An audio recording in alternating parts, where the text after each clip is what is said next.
Bapak Ibu, kita bersama-sama akan kembali melanjutkan ke sesi yang keempat. Saya mau mengajak kita untuk mempersiapkan hati kita bersama-sama sekali lagi ya, memohon pertolongan Tuhan. Mari kita berdoa. Tuhan, kami berdoa kembali mempercayakan sesi kami berikutnya ke dalam tangan Tuhan. Kembali berbicara bagi setiap kami, arahkan kami sehingga kami kembali belajar akan bagaimana kami menjadi seorang murid di hadapan Tuhan dan bagaimana gereja mengambil peran terhadap hal itu. Terima kasih Tuhan, berikan kami konsentrasi yang baik. Tuhan sendiri yang menolong sehingga pikiran kami dapat bersinergi, hati kami dapat disentuh.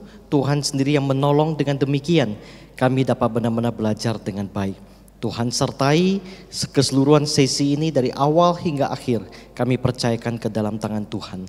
Dalam nama Tuhan Yesus kami berdoa. Amin. Bapak Ibu, kembali sedikit mereview sehingga kita akan kembali dapat diingatkan tentang apa yang telah kita belajar sebelumnya. Boleh kita baca bersama-sama? Setelah kita habis snack, saya pikir akan sangat baik kalau kemudian kita dapat membaca bagian ini sampai berdiri ya. Mari kita berdiri Bapak Ibu, lalu kita baca visi statement kita bersama-sama. 1, 2, 3. Sebuah proses yang dimulai dengan anugerah dari Allah, memanggil orang berdosa untuk menjadi murid Tuhan. Ketaatan kepada Allah membawa orang kepada Kristus, membangun kedewasaan rohani serupa Kristus, dan memultiplikasi murid Kristus. Perjalanan bersama keluarga Allah, menghidupi semua proses tersebut bersama dengan keluarga Allah. Amin. Silakan duduk Bapak Ibu. Berarti artinya kalau kemudian saya mau memuridkan seseorang, maka akan dimulai dari saya membawa orang kepada Kristus. Dia dari belum percaya menjadi percaya. Terus saya mengambil peran untuk membangun kedewasaan rohani sehingga orang tersebut semakin serupa Kristus, dan menolong orang tersebut memultiplikasi semua proses yang saya lakukan kepada dia, kepada orang lain. Dan semua itu dilakukan di dalam keluarga Allah, bersama dengan keluarga Allah. Ketika kita memuridkan, kita rindu seseorang untuk bertumbuh di dalam Tuhan, semakin dewasa rohani, dan itu berproses yang disebut dengan discipleship journey, perjalanan pemuridan kita. Dan itu dari non-believer menjadi believer, kemudian menjadi follower, dan yang terakhir Bapak Ibu, disciple maker. Dan dengan seiring kita bertumbuh, maka kemudian kita akan menjadi seorang murid dengan 8 profil yang tadi. Begitu kira-kira gambarannya ya. Dan dengan 8 profil tersebut kita rindu bersama-sama menjadi seorang murid yang hidup di dalam keautentikan, brokenness, kehancuran hati, dan keberanian berjalan di dalam anugerah Tuhan.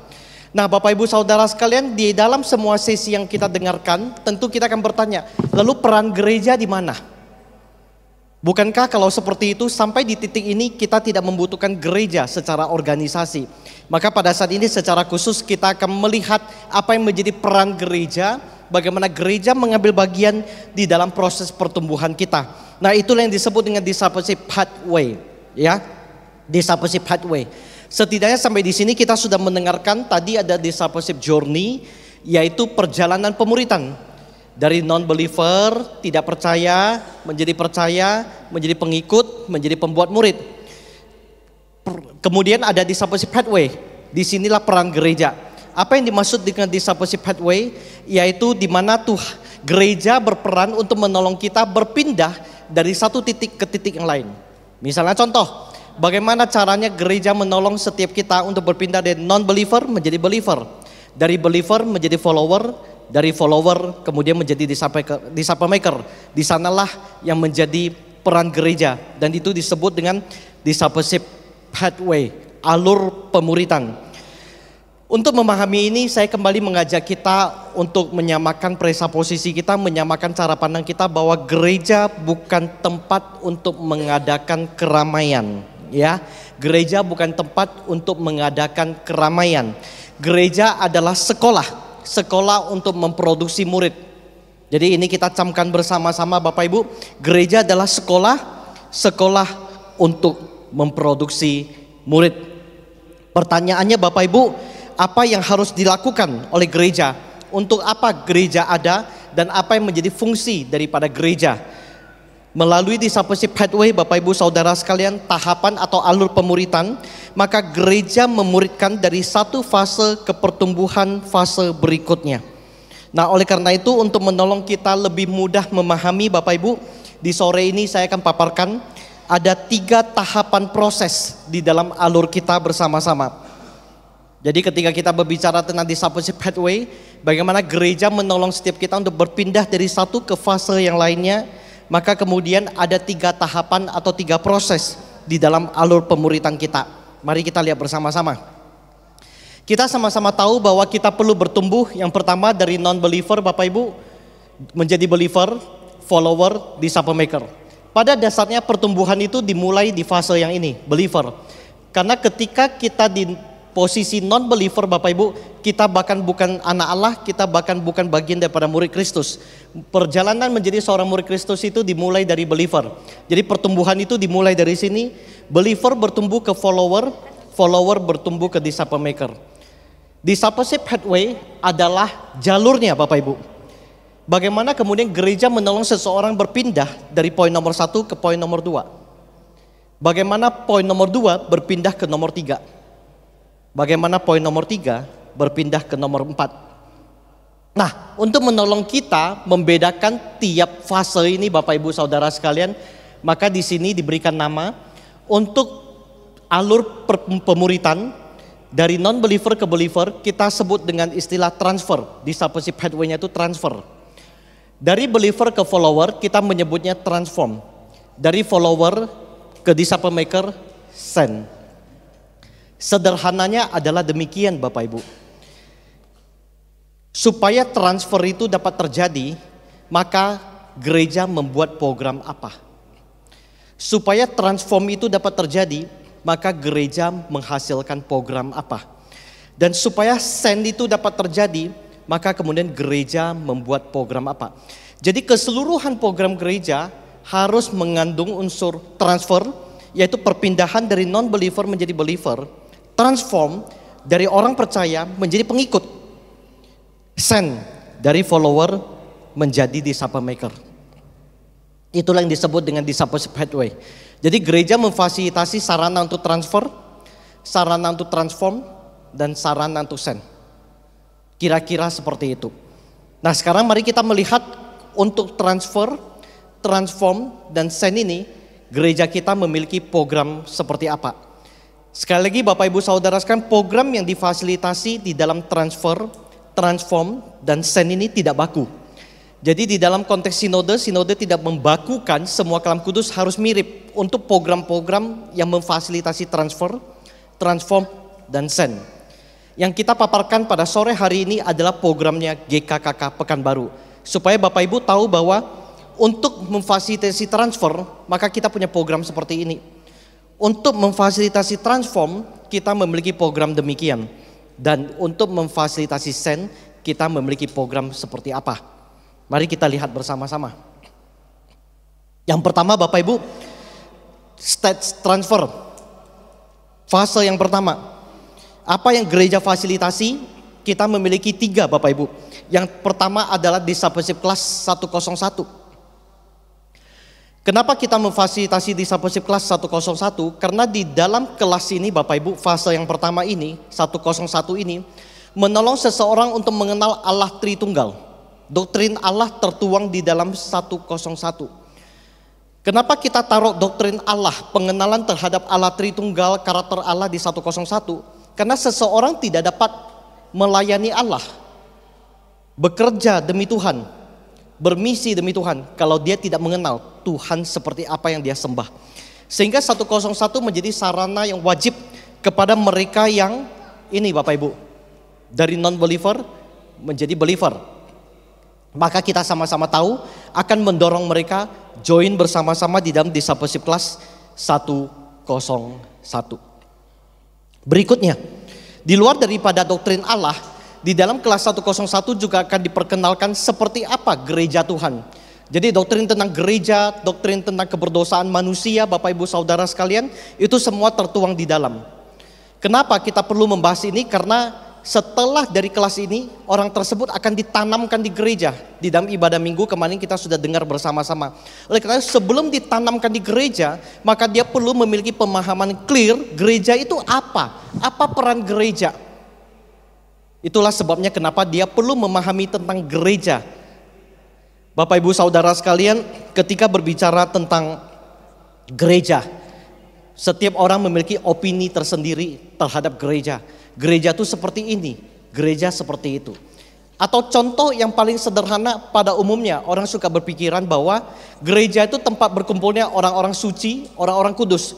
Ketika saya bergabung ke gereja, maka saya akan berteman dengan orang-orang yang keren, yang baik, yang minta ampun, yang tidak pernah berdosa.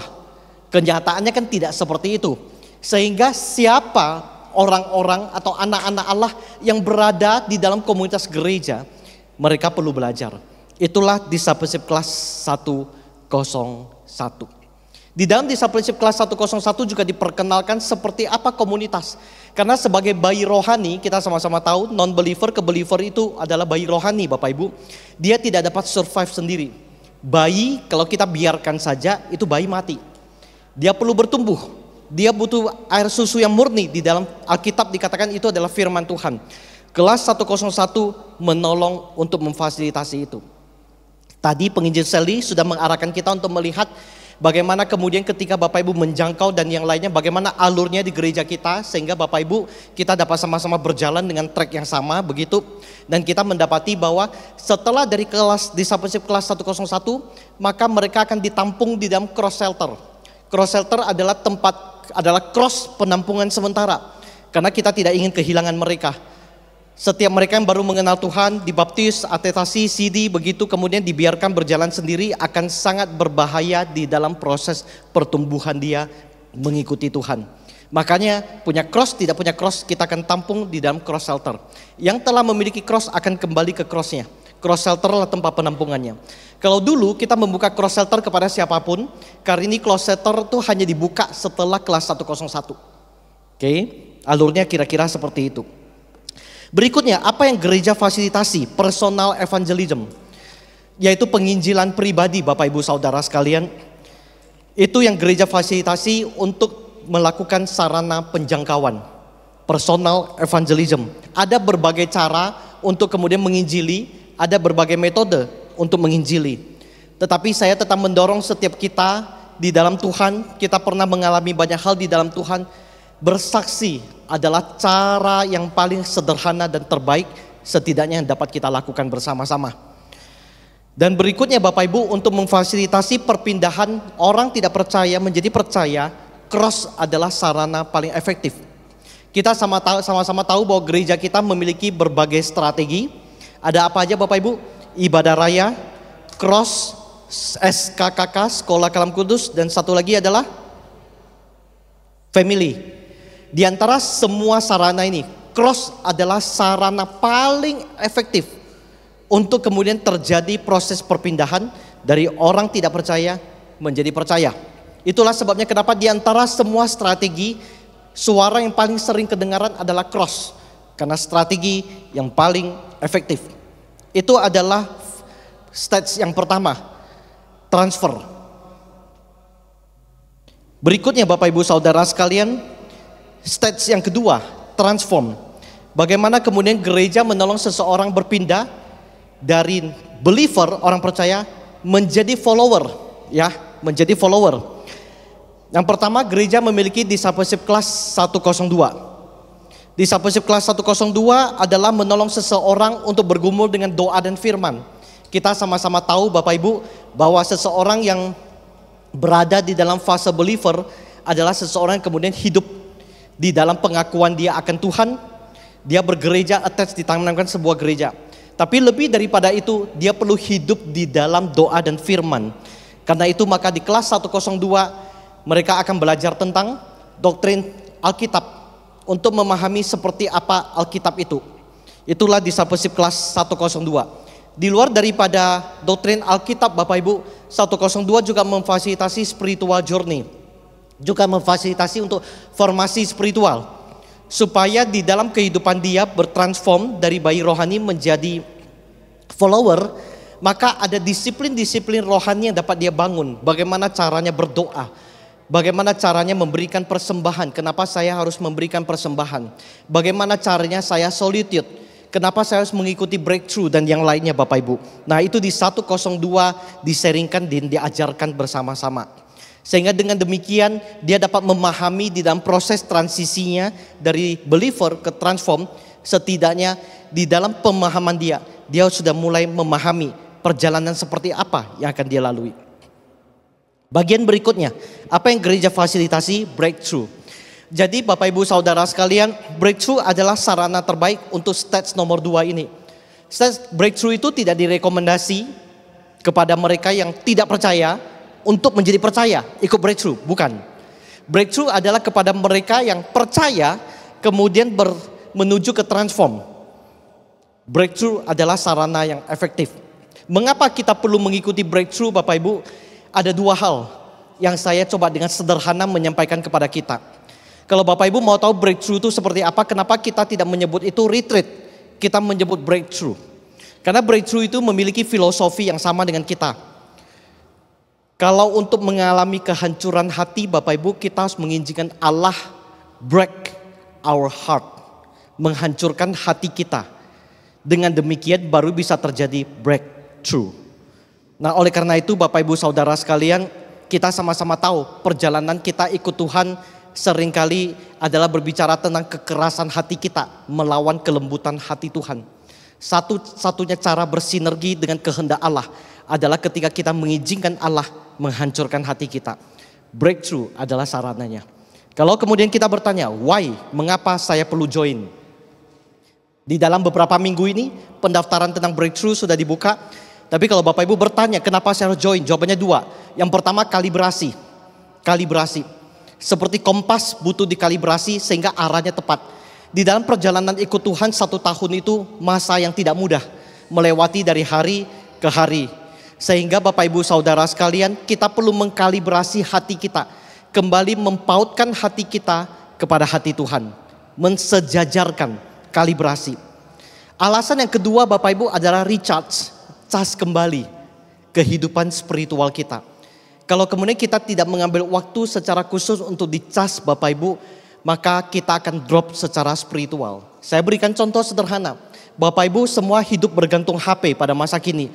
Rekening ada di HP, bank ada di HP, kehidupan sosial, pertemanan ada di HP. HP cukup untuk mengcover segala area kehidupan.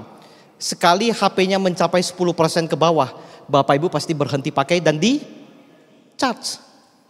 Beberapa di antara kita agak ngeyel sih, sampai di charge dia juga sampai pakai begitu ya. Tapi secara pemanfaatannya kan tidak direkomendasikan demikian. Lebih baik di charge, ditaruh, jangan dipakai sampai penuh baru difungsikan kembali. Sehingga lebih efektif, lebih berdaya. Kehidupan spiritual kita juga demikian. Jadi ini menjadi alasan kedua kenapa kita perlu breakthrough. Dan breakthrough adalah sarana yang sangat baik bagi orang-orang yang percaya untuk transform. Untuk mengalami transform itu Bapak Ibu. Menuju menjadi seorang follower. Itu breakthrough.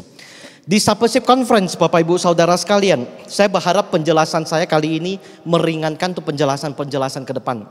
Di Discipleship Conference adalah sarana bukan untuk non-believer menjadi believer.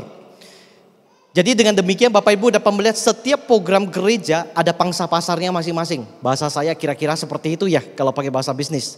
Memiliki konteks kebutuhan makanan rohani yang berbeda-beda. Untuk mereka yang belum percaya menjadi percaya kebutuhannya ini. Yang sudah percaya kebutuhannya ini. Yang follower kebutuhannya ini. Kenapa kita perlu mengikuti Discipleship Conference? Alasannya ada 2. Yang pertama Bapak Ibu, conference adalah sarana yang sangat baik untuk sama-sama bersinergi mensejajarkan pemikiran kita dengan pemikiran yang tertuang di dalam firman Tuhan. Sehingga kita tahu bagaimana kemudian melakukannya di dalam kehidupan kita.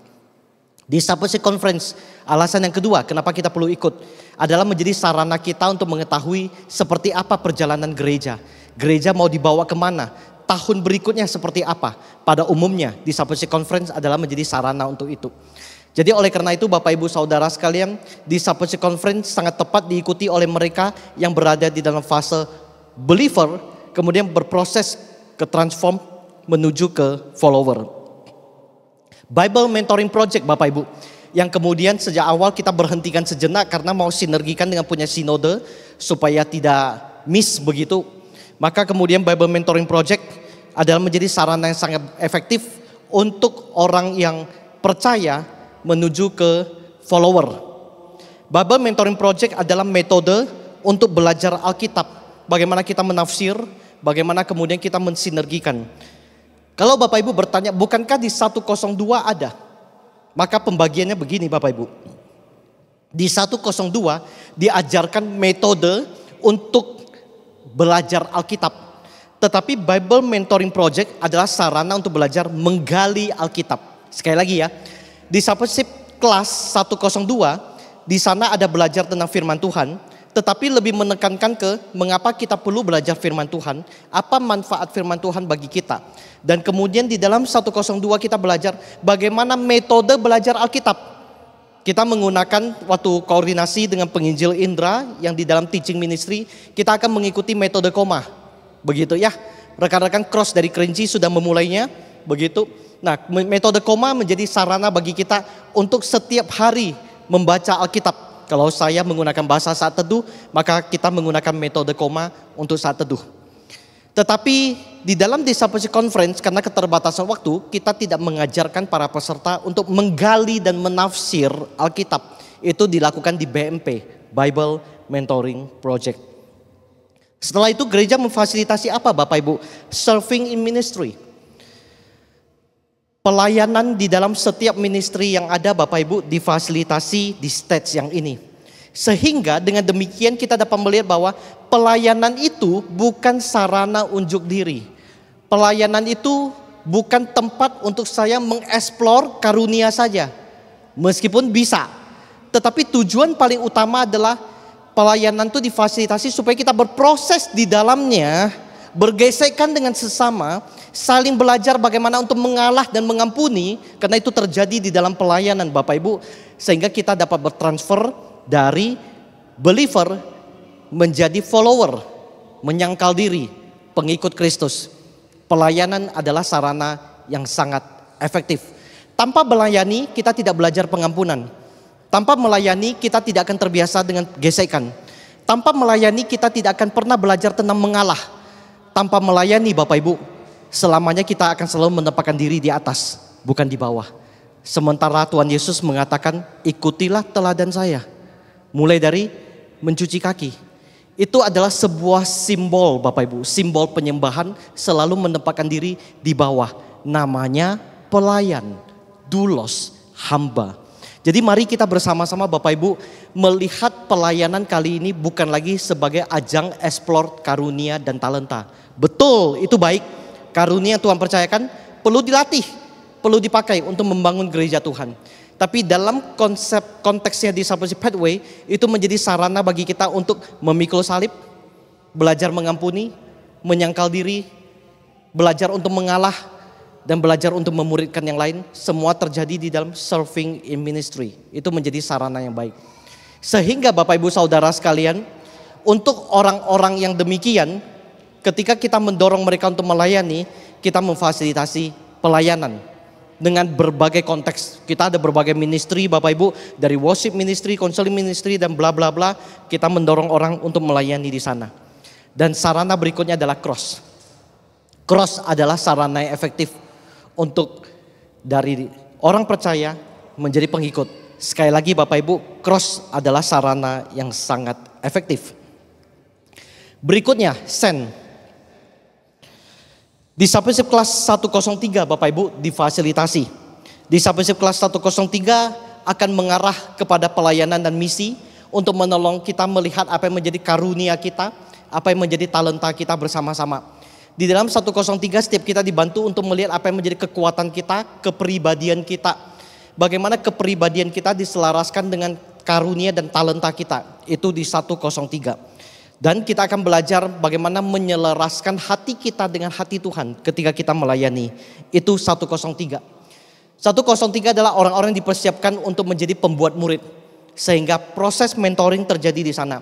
Mentoring para pemimpin tidak diberikan kepada petobat baru. tetapi diberikan kepada calon-calon pemimpin. Sehingga kita dapat mementor mereka, mempersiapkan mereka menjadi seorang pemimpin yang baik. Sehingga tim hamba Tuhan banyak menghabiskan waktu, majelis hamba harusnya banyak menghabiskan waktu untuk level yang ada di sini. Send. Berikutnya short term mission dan long term mission. Short term mission Bapak Ibu adalah pelayanan misi jangka pendek. Yang difasilitasi tujuannya adalah untuk menolong yang bersangkutan belajar misi itu apa. Kita ada berbagai contoh dan salah satunya adalah Bengkalis. Banyak orang salah paham terhadap pelayanan short term mission. Yaitu pelayanan misi jangka pendek. 3 hari ke daerah misi melayani pulang begitu ya. Gereja seringkali salah dalam mengatur hal ini. Kenapa? Karena ketika memfasilitasi short term mission, orangnya tidak dipilih, siapa saja bisa ikut. Padahal yang di dalam itu ada level orang percaya, ada level pengikut, ada level disciple maker. Harusnya yang bisa join short term mission itu adalah follower dan kemudian disciple maker. Orang percaya tidak. Jadi kalau saya masih orang percaya, believer, belum follower, maka kita tidak direkomendasi untuk join di dalam short term mission. Itulah sebabnya kenapa seringkali ada istilah dan suara demikian. Ikut pelayanan misi jangka pendek, ujungnya dianggap jalan-jalan begitu. Bukannya berkunjung dari satu rumah ke rumah lain, berkunjungnya kemana Bapak Ibu? Pantai. Nanti tunggu besok hari KKR itu hari Sabtu jam 6 sore, itu baru namanya pelayanan misi. Kalau sekarang pantai, begitu ya. Bapak Ibu Saudara sekalian, kenapa miskonsepsi itu terjadi? Karena semua jenis level pertemuan rohani kita masukin. Ini hanya sebuah acara, bukan. Short term mission adalah sarana untuk mementor seseorang melihat dan mengalami hati misi. Siapa yang join di dalam, mereka adalah para follower dan disciple maker. Itu short term mission. Nah, kita juga rindu. Kita belum ada tetapi kita merindukan juga dapat memfasilitasi long term mission. Sudah sekian tahun Bapak Ibu gereja itu terjebak. Bermisi itu yang diutus selalu hamba Tuhan. Padahal orang-orang awam itu memiliki potensi yang sangat besar untuk diutus dengan berbagai latar belakang yang Bapak Ibu miliki. Saya berikan contoh sederhana untuk long term mission. Jikalau Bapak Ibu adalah seorang misalnya marketer gitu ya, bekerja di marketing. Sekarang sudah berusia 70 dan Bapak Ibu pensiun. Bapak Ibu pensiun di Pekanbaru, tidak ada lagi pekerjaan, tinggal menjaga cucu di rumah. Padahal secara potensial kita masih berpotensi. Secara energi kita masih memiliki energi, masih bisa berjalan. Bagaimana kalau kemudian kita melanjutkan pekerjaan kita sebagai marketing di ladang misi Tuhan? Bapak Ibu dapat seperti Paulus. Sambil membangun tendanya, bekerja, membuat tenda, dia bermisi Bapak Ibu Saudara sekalian. Bukankah efektif? Jadi kenapa kita harus tunggu satu hamba Tuhan pakai bayar lagi untuk diutus ke ladang misi? Bukankah setiap kita bisa? Oleh karena itu sangat efektif bagi kita yang mengatakan bahwa Pak Teddy sekarang kok saya merasa hidup saya sudah tidak terlalu berguna. Kenapa Pak? Karena sekarang kerjaan saya adalah pengasuh babysitter. Sudah jadi akong dan ama, sudah tidak lagi memiliki tanggung jawab dan yang lain. Anak suruh pensiun cepat-cepat supaya bisa backup jaga anak. Padahal kita adalah orang dengan pengalaman iman paling panjang, pengalaman kehidupan paling banyak, waktu paling banyak. Dan ketika orang melihat kita sudah menjadi figur rohani dan figur senior yang ketika kita berbicara yang mudah mendengarkan. Bukankah orang yang sangat tepat untuk diutus ke ladang misi? Tapi karena konsep gerejawi selama ini berpikiran bahwa pengutusan itu hanya terjadi kalau kemudian dia hamba Tuhan, begitu hamba setan gak ikut. Itulah yang menjadi blur di dalam konteks kita bergereja. Bukankah kita semuanya adalah hamba Tuhan? Berarti bukankah kita semuanya bisa diutus? Kalau kemudian mengatakan Pak Teddy nanti kalau di sana saya makan apa begitu? Gereja berikan viatikum Bapak Ibu. Apa salahnya? Jadi mari kita bersinergi Bapak Ibu. Kita tidak perlu menunggu misionaris itu dari sekolah Alkitab. Di sini seabrek Bapak Ibu. Banyak. Jadi mari kita ubah persepsi kita. Sangat berharap suatu hari Gereja Kristen Kalam Kudus Pekanbaru dapat memfasilitasi untuk long term mission. Jika Anda seorang guru, Anda berhenti. Lalu kemudian Anda ingin memberikan diri untuk melayani Tuhan. Misalnya di Bengkalis kita punya sekolah. Itu juga berbicara tentang pengutusan Bapak Ibu di dalam long term mission. Jadi mari saya mengajak kita untuk dapat bersinergi, ubah cara kita berpikir tentang misi supaya kita dapat mengambil bagian di tanah pelayanan Tuhan. Kalau kemudian Bapak Ibu mengatakan begini, Pak Teddy, pekerjaan saya di pajak. Kalau saya ke daerah misi, di sana nggak ada butuh pajak soalnya. Jadi saya bisa ngapain Pak Teddy? Maka mulai explore Bapak Ibu apa yang menjadi kekuatan kita. Jikalau Bapak Ibu dapat bermain gitar, maka latihlah anak-anak di sana untuk bermain gitar. Bikin saja les musik Pak Kisu misalnya. Contoh Bapak Ibu, contoh. Daripada saya harus memikirkan nama apa begitu ya. Tapi tempat les bukankah menjadi sarana yang sangat efektif untuk dapat memuridkan anak-anak belajar bermain gitar dan ke depan somehow dia dapat mengenal Tuhan. Jadi mari Bapak Ibu Saudara sekalian, berbagai cara dapat kita gunakan selama cara tersebut dapat memperkenalkan Kristus kepada banyak orang. Long term mission. Short term mission dengan long term mission bedanya di mana? Short term mission berbicara tentang misi 3 hari. Kita pergi ke sana, kita pulang. Tapi long term mission it's mean yang berarti kita stay. Kita berbaur dengan masyarakat di sana. Kita move, kita diutus tinggal di sana. Jadi bukankah ini menjadi sarana yang sangat baik? Saya berikan contoh sederhana lagi yang terakhir. Anda adalah seorang guru yang emeritus, guru tidak emeritus, guru pensiun. Tidak lagi mengajar. Anda punya berbagai pengalaman tentang pendidikan, dunia pendidikan dan yang lainnya. Maka kita utus. Ketika utus Bapak Ibu di daerah itu banyak sekali. Berbicara tentang sekolah-sekolah yang sederhana, guru-guru yang tidak dapat di training. Dalam Kudus Pekanbaru meng-hire trainer-trainer dari Jakarta, flight begitu mahal sampai sini. Di daerah-daerah gak bisa Bapak Ibu. Jadi siapa yang ngelatih? Bukankah kita sudah dengan seabrek pengalaman kita? Kesanalah, latih setiap guru-guru di sana. Dan jangan berpikir itu harus sekolah Kristen, sekolah negeri bisa, semua bisa kita latih. Berikan diri kemampuan kita. Itulah caranya kemudian kita masuk di dalam kehidupan masyarakat. Ada banyak cara bagi setiap kita untuk berbisi demi nama Tuhan. Itu yang disebut dengan pembuat murid Bapak Ibu di dalam level disciple maker. Jadi mari kita bersama-sama mulai memikirkan. Terutama setiap kita dengan perjalanan iman yang sudah sangat panjang. Tuhan, saya sudah sekarang berada di usia indah. What for? Untuk apa? Untuk apa? Jadi mari Bapak Ibu tetap gumulkan perjalanan kita di dalam Tuhan. Tuhan akan pakai sampai dia membawa kita kembali ke rumahnya. Tidak ada yang pensiun. Oke Bapak Ibu.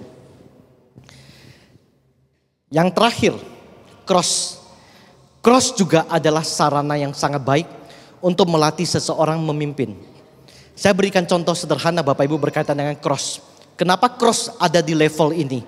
Cross ada di semua level, tapi secara khusus dalam level menjadi disciple maker, kenapa cross ada di sana?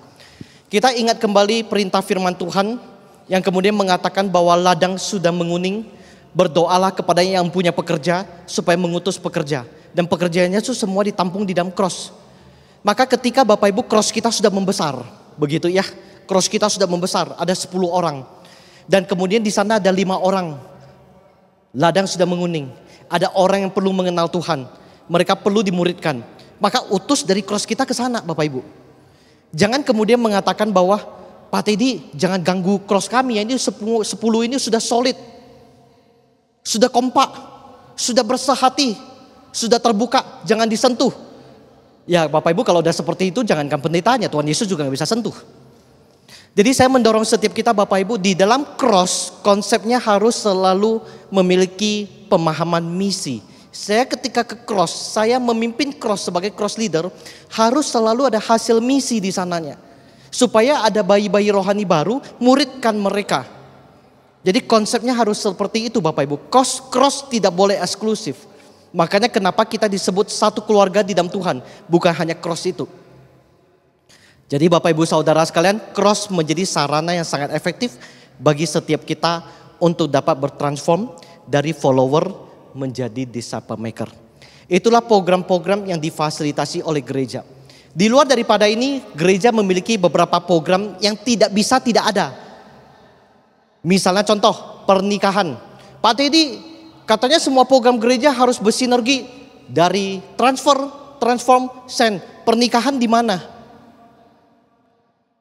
Bapak Ibu Saudara sekalian, pernikahan, kedukaan, penyerahan anak adalah panggilan dari gereja untuk melakukan tugas itu di luar daripada konteks pemuritan.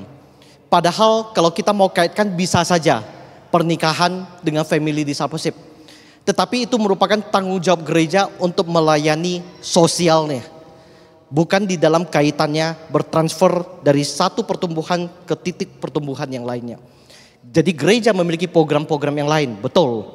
Tetapi tidak menjadi prioritas. Program-program yang bersinergi di sinilah yang menjadi program prioritas di dalam gereja. Dengan demikian kita dapat memahami dan dapat mengatur apa yang menjadi kebutuhan rohani saya. Ketika Bapak Ibu sudah mengetahui saya ini follower, saya mau bertumbuh ke disciple maker. Mari kita lihat program-program apa yang ada di send. Berarti itu untuk saya. Jangan lagi kembali ke 101. Nah, kalau kemudian konsep bergereja yang lama Bapak Ibu, satu jemaat mengikuti seluruh acara. Pokoknya gereja ada acara apapun ikut semua. Tapi dengan cara demikian Bapak Ibu kita ikut sesuai dengan level pertumbuhan kita. Tidak semua acara kita perlu hadir. Kita ikuti sesuai dengan level pertumbuhan kita. Jadi dengan demikian Bapak Ibu semakin kita bertumbuh, semakin kita tidak ada di dalam gereja. Sekali lagi ya Bapak Ibu ya. Semakin kita bertumbuh, kita semakin tidak ada di gereja. Kenapa? Karena gereja itu sudah diutus untuk bermisi. Jadi semakin kita bertumbuh Bapak Ibu, kita semakin jarang di gereja. Kita sudah berada di dalam garis depan untuk misi. Itu menjadi pegangan kita bersama-sama. Semakin tinggi posisi kita di dalam pelayanan gerejawi, semakin jarang kita di gereja. Tapi selama ini terbalik Bapak Ibu. Semakin tinggi posisi jabatan, semakin lengket di dalam gereja, ngurus gereja. Padahal semakin tinggi level posisi, pikirkan keluar. Jadi dengan pembicaraan ini, pengarahan ini mengajak kita untuk benar-benar mengubah cara kita berpikir tentang bagaimana kita bergereja. Bapak Ibu, saya akan tutup untuk mengajak kita melihat. Berbicara tentang discipleship pathway, alur tahapan pemuritan yang gereja lakukan untuk memberi makan spiritual kita. Dari satu fase ke fase lainnya. Kalau kemudian kita sebagai bayi rohani tidak diberi makan Bapak Ibu Saudara sekalian, maka selama-lamanya kita akan seperti botol yang tidak diisi. Sehingga kita tidak akan kuat menghadapi realita apapun yang terjadi di dalam kehidupan kita. Akan sangat mudah bagi setiap kita untuk diremukkan. Firman Tuhan mengilustrasikan ini dengan menggunakan sarana yang berbeda. Tetapi kalau kemudian setiap kita bertumbuh Bapak Ibu Saudara sekalian dan memberikan makan rohani kita sesuai dengan porsinya dan mengejar pertumbuhan itu seperti sebuah botol yang diisi dengan bebatuan yang kokoh yang tidak akan bisa untuk diremukkan. Kondisi di luar tetap akan sama, tetap akan ada cara dunia meremukkan, tetap akan ada badai, tetap akan ada pergumulan, tetap akan ada tantangan, tetapi tidak bisa diremukkan. Firman Tuhan menggunakan istilah membangun rumah. Oleh karena itu Bapak Ibu, kalau hari ini Bapak Ibu bertanya, kenapa Pak Teddy kami perlu begitu repot mengejar semuanya itu? Maka saya ingin memberitahu, supaya kita kuat menghadapi realita yang ada di dunia ini, menjadi murid yang dapat memberkati orang-orang lain dan menjadikan mereka murid di dalam Tuhan. Oleh karena itu Bapak Ibu, ketika gereja pada saat ini ada satu acara yang diwartakan, saya ingin kita memiliki mindset, itu penting bagi kita. Jadi jangan lagi kita bertanya, ketika ada pengumuman acara tertentu dalam konteks gereja Karam Kudus, itu acara apa lagi sih Bapak Ibu, begitu ya. Jangan mempertanyakan, karena kita sudah semakin clear. Kita tahu bahwa ketika acara itu diberikan, pasti punya maksud untuk pertumbuhan rohani kita. Kan Bapak Ibu di rumah, papa mama atau istri masak. Ketika dia masak babi goreng, dia masak saksang dan yang lainnya, lalu ditawarkan kepada kita untuk makan. Kita kan tidak pernah ngomel, lalu mengatakan, kok masak lagi sih? Nggak usah masak dong sekali-sekali, begitu ya. Istri akan sangat senang sekali, udah nggak usah makan, nggak repot dia, nonton Korea saja. Kenapa kita perlu makan Bapak Ibu, termasuk spiritual kita, supaya kita bertumbuh. Cross leader memuridkan setiap kita. Papa memuridkan anak-anaknya. Suami memuridkan istrinya. Mama memuridkan anaknya. Akong ama memuridkan cucunya. Paman memuridkan keponakannya. Teman memuridkan sesama teman. Keluarga Allah saling memuridkan satu sama lain. Tetapi gereja juga ikut ambil bagian di dalam proses untuk memuridkan.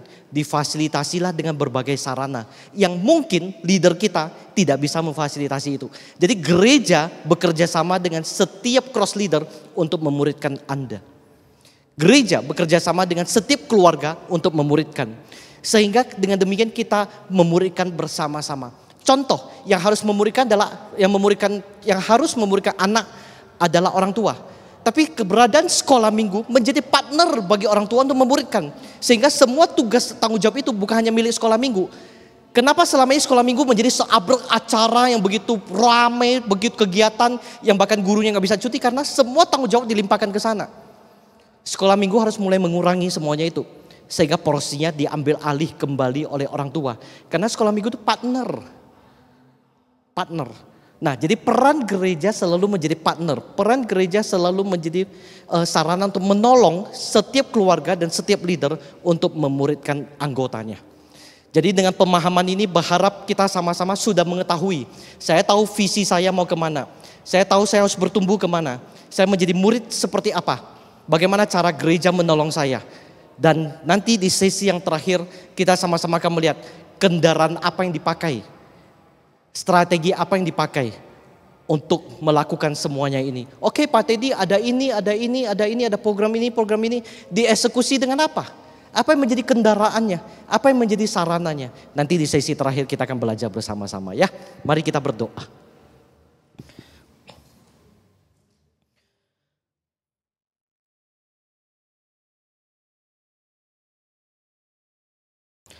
Tuhan, pada saat ini kami berdoa bersama-sama. Kami rindu di dalam pergumulan kami pribadi. Kami mulai belajar untuk memprioritaskan apa yang menjadi kebutuhan pertumbuhan kami. Kebutuhan spiritual kami. Bukan hanya fisik, tapi juga pertumbuhan spiritual kami. Oleh karena itu kami bersyukur jika gereja dapat memfasilitasi berbagai sarana untuk menolong kami. Setiap mereka yang meresponi setiap kesempatan yang ada. Mohon Tuhan berkati, Tuhan memproses, Tuhan membentuk. Sehingga setiap pribadi itu dapat bertumbuh di dalam Tuhan. Semakin serupa Kristus. Ketika hidup di dalam realita kehidupan dunia ini, dia semakin kokoh. Karena bukan hanya fisiknya saja yang kuat, tetapi juga spiritual dan imannya. Tuntun setiap kami di dalam keterbatasan. Ada berbagai informasi yang kami peroleh di dalam Discipleship Conference ini. Tetapi di dalam proses ke depan, langkah demi langkah kami mau belajar. Setahap demi setahap. Untuk diproses menjadi murid. Dan bukan hanya diproses menjadi murid. Kami mau memuridkan yang lain Tuhan. Karena ada begitu banyak jiwa yang membutuhkan. Ada begitu banyak orang-orang yang rindu untuk kemudian bertumbuh di dalam Tuhan. Engkaulah yang punya pekerja. Utuslah setiap pekerjamu. Terima kasih Tuhan. Kami berdoa, kami memohon hanya di dalam nama Tuhan Yesus. Amin.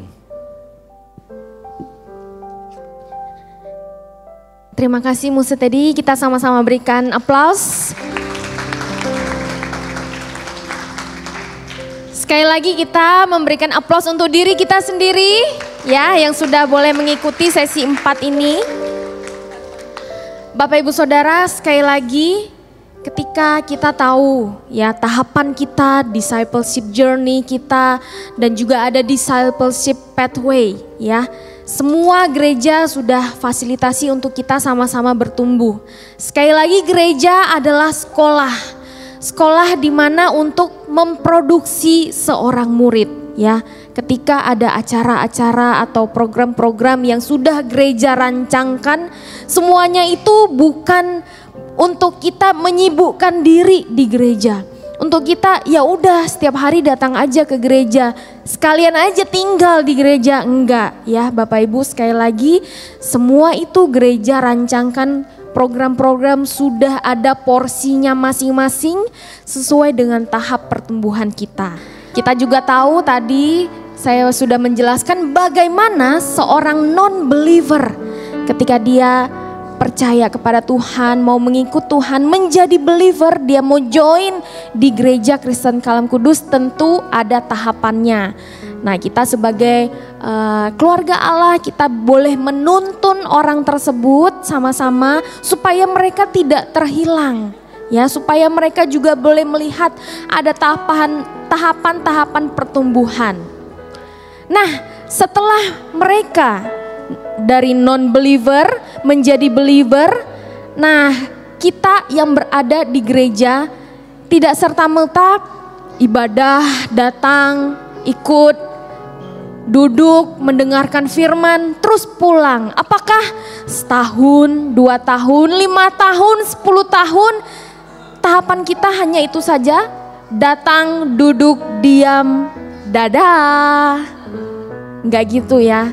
Tetapi setiap orang yang dipanggil Tuhan untuk menjadi murid, pasti ada kerinduan mau melayani Tuhan, mau melayani sesama.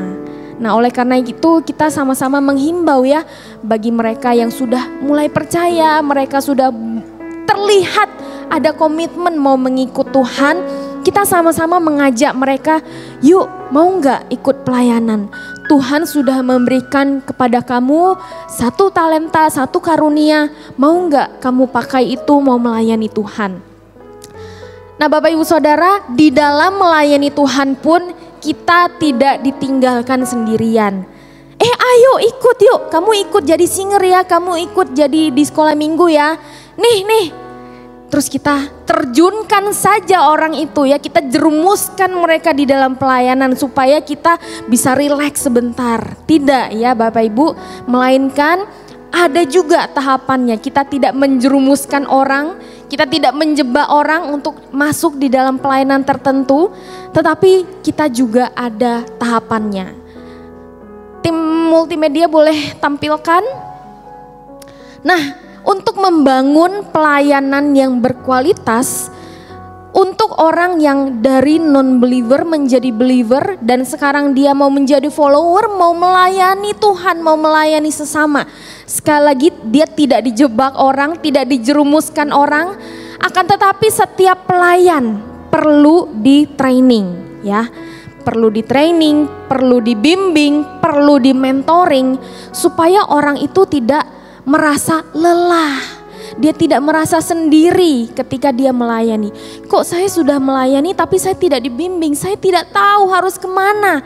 Saya seperti dijebak, saya seperti dijerumuskan. Tidak ya, untuk membangun pelayanan yang berkualitas, tentu setiap pelayan harus di training ya. Mau masuk dalam tim worship, tim usher, mau masuk dalam kid ministry, mau masuk dalam apapun itu, nah ada trainingnya supaya kita lebih mengerti, mengenal, oh pelayanan ini seperti ini, apa yang harus saya lakukan. Sehingga kita semakin tahu skill-skill yang dibutuhkan, yang perlu ditingkatkan ya, supaya kita tidak merasa lelah letih sendirian ketika melayani Tuhan. Melayani Tuhan seharusnya melayani dengan sukacita, bukan dengan bersungut-sungut karena kita dijerumuskan atau dijerat, tidak. Nah, selanjutnya setiap pelayan, pengurus dan cross leader adalah mereka yang dibina dari 101 sampai 103. Sekali lagi ini adalah discipleship pathway kita. Setiap kita memiliki tahapannya masing-masing, memiliki porsinya sesuai dengan tingkat pertumbuhan kerohanian kita.